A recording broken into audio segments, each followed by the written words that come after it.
ആശാൻ നിങ്ങളെ ഒരുപാടധികം പെപ്പപ്പ് ചെയ്തു, മോട്ടിവേറ്റ് ചെയ്തു എന്ന് പറഞ്ഞു. അയ്യോ എനിക്ക് അദ്ദേഹത്തിന്, ഞാൻ അതിന് ഇന്റർവ്യൂ ചെയ്തപ്പോൾ ഞാൻ പറഞ്ഞു, എനിക്ക് മഞ്ഞപ്പട ആശാന്റെ ഫുൾ പേര് എനിക്ക് ഒരിക്കലും പറയാൻ പറ്റില്ല. നമ്മള് ഇവാൻ. ഇവാൻ ആശാൻ തന്നെയാണ് നമ്മളും വിളിക്കാറില്ല.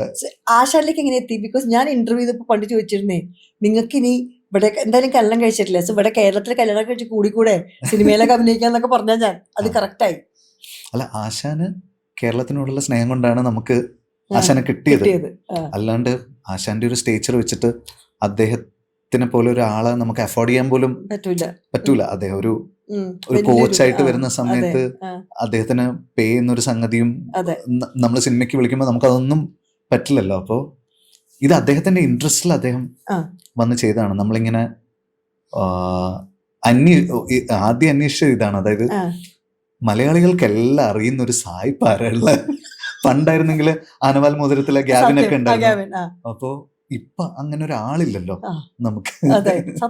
അപ്പോ ഇങ്ങനെ ആലോചിച്ച് ഇങ്ങനെ നിൽക്കുമ്പോഴാണ് നോബിളിന്റെ അനിയനാണ് പറയുന്നത് ആശാന്റെ കാര്യം.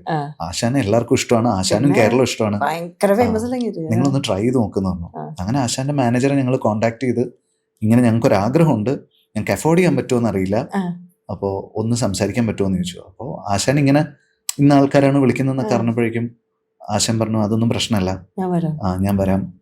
നിങ്ങള് അപ്പം നമുക്ക് ഓഡിഷൻ ചെയ്യുന്നത് ഓക്കെ ആണോ എന്നിങ്ങനെ ഒരു ഇതുണ്ടായിരുന്നു. അപ്പൊ നമുക്കൊന്ന് ഓഡിഷൻ ചെയ്ത് നോക്കേണ്ടി വരും, എന്നാലേ നമ്മുടെ ക്യാരക്ടറിന് ഫിറ്റാന്ന് അറിയാൻ പറ്റുള്ളൂ.